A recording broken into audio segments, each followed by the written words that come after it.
Hi, hello welcome to fish lovers Tamil. இந்த வீடியோக்குள்ள போறதுக்கு முன்னாடி நம்ம சேனலோட சப்ஸ்கிரைப் பட்டனையும், பெல் ஐக்கனையும் மறக்காம பிரஸ் பண்ணிக்கங்க. அப்பதான் நான் போடுற வீடியோஸ்லாம் உங்களுக்கு டெய்லி நோட்டிஃபிகேஷனா வரும். இந்த வீடியோ நம்ம என்ன பார்க்க போறோம்னா, கேட்ஃபிஷ்ஷ பத்தி தான் கம்ப்ளீட்டா பார்க்க போறோம். இந்த வீடியோ கடைசி வரைக்கும் பாருங்க. உங்களுக்கு தெரியாத நெறைய விஷயம் இந்த வீடியோல இருக்கு. வாங்க வீடியோக்குள்ள போலாம். ஃபர்ஸ்ட்டு அக்வேரியம்ல கேட்ஃபிஷ்ன்னு எடுத்துக்கிட்டாலே, ஆ நீங்க நெறைய பேர் பார்த்துருக்கிறது ஒயிட் கலர்ல ஒரு கேட்ஃபிஷ் இருக்கும். அதுதான் நெறைய அவைலபிள் இருக்கும். அதான் நீங்க அக்வேரியம்லயே நெறையா பார்த்துருப்பீங்க. இது போக இந்த கேட்ஃபிஷ்ல நெறைய வெரைட்டிஸ் இருக்கு. பர்ட்டிகுலரா இந்த கேட்ஃபிஷ்ல one of the famous varieties என்னன்னு பார்த்தீங்கன்னா, ரெட்டல் கேட்ஃபிஷ். இந்த ரெட்டல் கேட்ஃபிஷ் வந்து ரொம்ப ரொம்ப ஃபேமஸான ஆ கேட்ஃபிஷ்ஷு. இத வந்து நெறைய டேங்க்ல பார்க்க மாட்டீங்க. ஏன்னா, இந்த ரெட்டல் கேட்ஃபிஷ்லாம் வந்து ரொம்பவே அக்ரெசிவா இருக்கும். ஆனா, இந்த ஒயிட் கேட்ஃபிஷ்லாம் பார்த்தீங்கன்னா, அவ்வளோ அக்ரெசிவா இருக்காது. அதனால நெறைய பேர் டேங்க்ல விட்டு வளர்த்துவாங்க. இது 2 மட்டும் இல்ல. இந்த மாரி நெறையா வெரைட்டிஸ் ஆஃப் கேட்ஃபிஷ் வந்து அக்வேரியம்ல வளர்த்துவாங்க. இந்த கேட்ஃபிஷ்ஷ வந்து நெறைய பேர் ப்ரிஃபர் பண்ணுவாங்க. ஏன்னா, அந்த கேட்ஃபிஷ் வந்து அவ்வளோக்கா வாட்டர் வந்து பொல்யூட் பண்ணாது. அது மட்டும் இல்லாம நம்ம இந்த கேட்ஃபிஷ்க்கு வந்து என்ன ஃபீட் பண்ணலான்னு பார்த்தீங்கன்னா, நம்ம நார்மலா போடுற பில்லட் ஃபுட்டையே ஃபீட் பண்ணலாம். அதுவே நீங்க ரெட் டெயில் கேட்ஃபிஷ்லாம் வச்சிருந்தீங்கன்னா, அதுக்கு வந்து தனியா செப்பரேட்டா டேங்க் வேணும். அப்பனா மட்டும் தான் அது ஹேப்பியா இருக்கும்.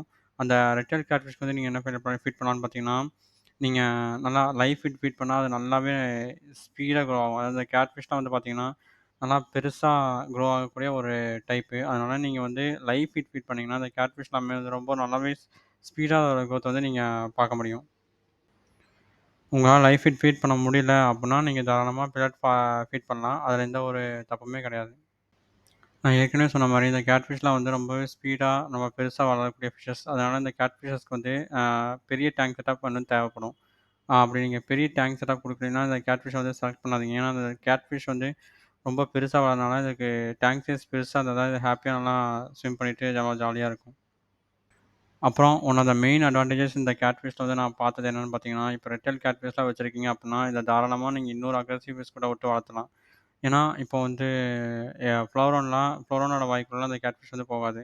இந்த கேட்ஃபிஷ் வந்து பெருசா இருக்கும். அதே மாரி இந்த கேட்ஃபிஷ்ஷுமே வந்து அந்த ஃப்ளோரான்லாம் அவ்வளோ சீக்கிரம் சாப்பிடாது. அந்த ரொம்ப பெருசான பெரிய கேட்ஃபிஷ் நீங்க விட்டுருக்கீங்க. ஃப்ளோரான் வந்து ரொம்ப சின்னதா இருக்கு அப்புட்னா மட்டும் தான் அந்த கேட்ஃபிஷ் வந்து சண்ட போட்டு அத வந்து சாப்பிடும். அது இல்லாம 2மே ஒரே சைஸ்ல விட்டுருக்கீங்கன்னா அப்புட்னா எந்த ஒரு பிரச்சனையுமே இல்ல. நீங்க தாராளமா 2யுமே ஒரே டேங்க்ல விட்டு வளர்த்தலாம். ஒரே சைஸ்ல இருக்கிற பட்சத்தில.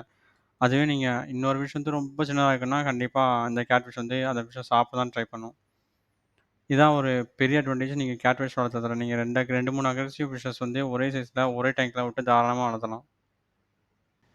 இப்ப நீங்க கேட்ஃபிஷ் வாங்கணும்னு முடிவு பண்ணிட்டீங்கன்னா, அது வந்து எப்படி வாங்கலாம்னா, நீங்க வச்சிருக்கிற டேங்க்க பொறுத்து. இப்ப நீங்க டேங்க்ல வந்து அக்ரெசிவ் ஃபிஷ் வச்சிருக்கீங்க அப்புட்னா, தாராளமா நீங்க ஒரு ரெட்டல் கேட்ஃபிஷ் அதே சைஸ்ல வாங்கி விடலாம். அப்ப இல்லன்னா நீங்க ஒரு கம்மியான டேங்க் அதில நெறைய மீனுங்க இருக்கு அப்புட்னா, நீங்க தாராளமா ஒரு ஒயிட் கேட்ஃபிஷ்ஷ வாங்கி நீங்க விட்டு வளர்த்தலாம்.